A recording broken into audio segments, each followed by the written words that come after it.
sneak this back in here. See if it still works. Are we still on? Yes. Okay, great.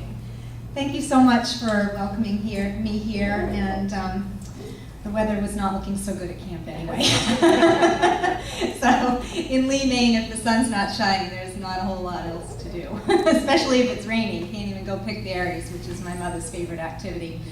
But anyway, good afternoon, and thank you for the invitation to speak at this lovely luncheon, and thank you particularly to Lynn. She's been very gracious in inviting me, and I'm happy that Senator Snow couldn't make it, although I'm sure she would have been a little bit more interesting than I am, and she is a lovely woman, so if at some point she does accept your invitation, I hope that you'll come and see her speak. And anyway, I don't get as many opportunities to speak as one might expect, so this is actually quite fun for me, and I'm very happy to be here.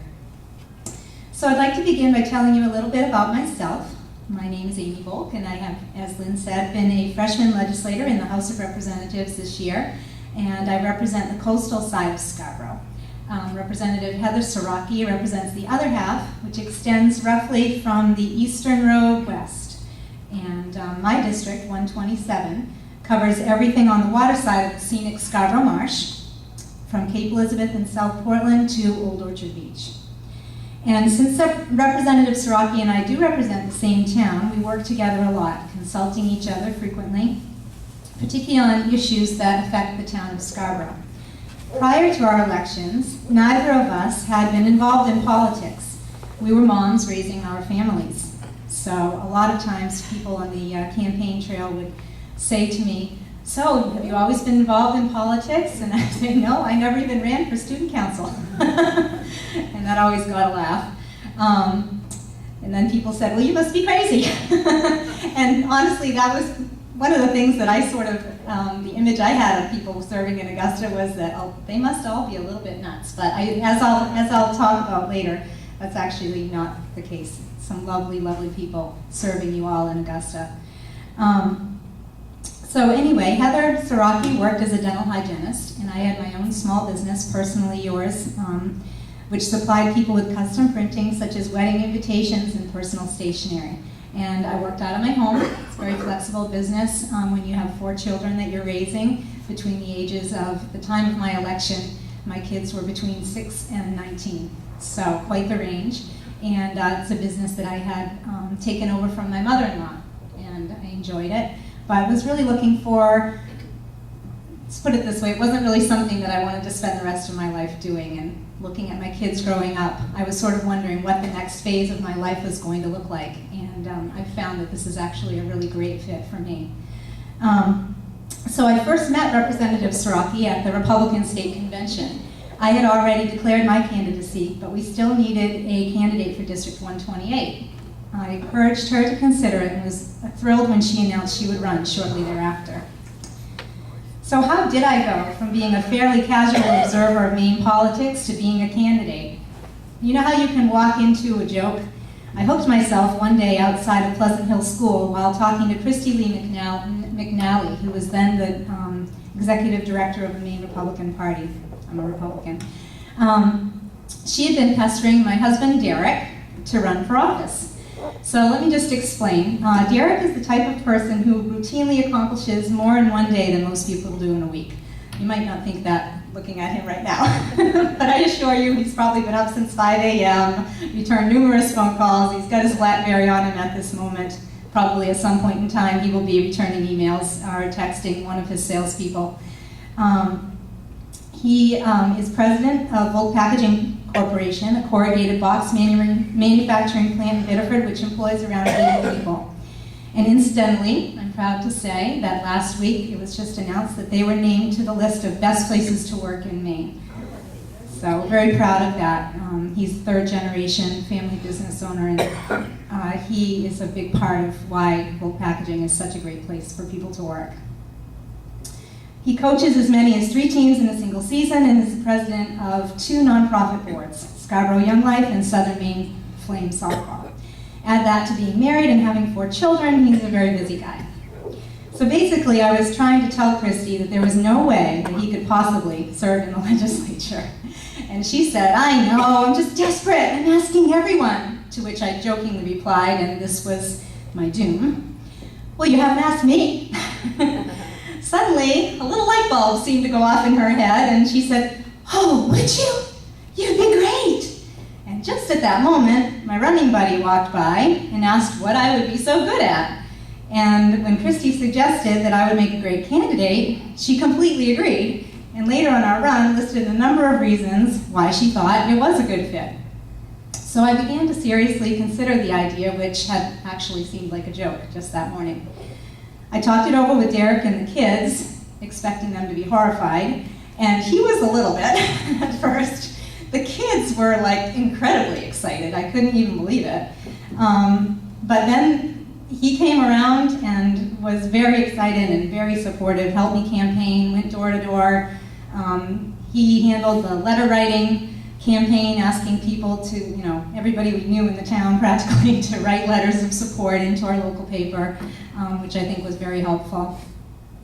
I prayed about it and fully expected God to shut a door, indicating that it was not meant to be. But instead, he seemed to pave the way as things just fell into place. At first, I dreaded all that door-to-door campaigning that I was told I was going to have to do. But once I got out there, I honestly found it very, very enjoyable. I was actually surprised. Most people were friendly and appreciated that I wanted to hear what was on their mind. Most of the time, I'd ask them what issues they were most concerned about in Augusta, just to get the conversation going. Occasionally, they'd start talking about something like Hurricane Katrina. It's like, okay, I don't think a legislator from Scarborough is going to have much effect on that. You sort of had to bring them back around to, well, we're talking about state politics here. But most people were just very, very kind, very happy that I was actually interested in hearing what they had to say. I had a few doors closed in my face, but the next one would yield a friendly face and a smile. I did get bit by one dog, though, and I learned the very good lesson that you never turn your back on a barking dog, so I won't forget that. Anyway, it became a challenge to see if I could complete every neighborhood in my district, and I'm happy to say that I eventually did with time to spare. Election day was historic in Maine. Not only did my party win the governorship and the Senate, as expected, but we also won the House, and that came as a bit of a surprise to everyone. I attended the post-election news conference in Augusta the next day and was just amazed at the joy the veteran legislators felt at finally, after nearly 40 years, having a majority.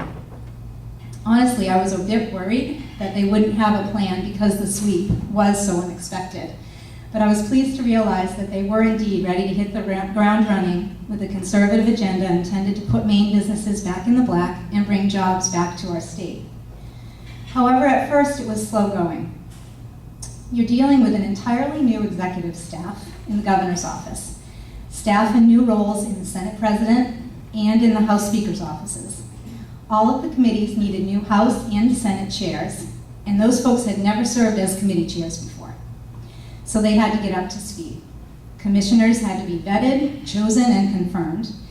And I don't think the press ever took that into account when they looked at what had been accomplished in the first 100 days. There were a lot of logistics that need to be taken care of. I think they did a pretty good job considering that. Before the governor was even on the job, he began a series of listening sessions held around the state called the Red Tape Audit. These were organized in part by the Maine State Chamber of Commerce and completely open to the public. Clamoring to be heard at last, more than 1,000 business leaders showed up, offering the governor numerous suggestions on how to improve Maine's regulatory environment. A special committee, the Joint Select Committee on Regulatory Fairness and Reform, was formed by the legislature, and they held their own regional hearings around the state. When the governor's office released its 63 recommendations, basically a laundry list gleaned from the red tape audit sessions, there seemed to be a lot of panic, particularly on the part of environmentalists who felt that the governor would be automatically and indiscriminately rolling back environmental protections and regulations. But I'm happy to say that's not how a balanced government like ours works. As I told many concerned citizens who contacted me, the governor proposes and the legislature disposes. The governor himself can do very, very little when it comes to legislation. All of his proposals are considered by a bipartisan committee, subjected to public hearings and debate, and in most cases altered before they are processed through both the House and the Senate. In the end, LD1, an act to ensure regulatory fairness and reform, was unanimously supported by both the House and the Senate. Think about that for a minute, especially in light of what we know happens, or maybe I should say doesn't happen, in Washington, D.C. The Joint Select Committee on Regulatory Fairness and Reform took a bill that sent half the state into panic mode and created something the House and Senate could agree upon across the board. That is something to be proud of. To be honest, the majority party did not have to do it that way, and there were those who grumbled that we should not.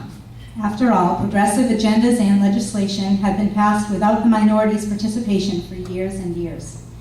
But I am proud to say that the spirit of doing unto others as you would have them do unto you prevailed, and 13 important regulatory fixes were signed into law. Another example of bipartisan goodwill was the drafting of the biennial state budget, a daunting task for a new governor, new leadership, and staff. From the beginning, it was clear that, unlike in previous sessions when simple majority budgets had become the norm, leaving the minority party in the cold, our leadership was planning on development and passage of a collaborative two-thirds budget. This commitment really set the tone over the course of the session, and it paved the way for the two parties to work together on divisive issues. Again, the governor's proposals were met with nearly statewide panic, particularly in regard to state employee pension reforms. However, in the end, our system worked, and the Appropriations Committee reached a unanimous vote on its budget, which easily passed both bodies. There were just a few folks from each party who rejected the budget, mostly on ideological grounds.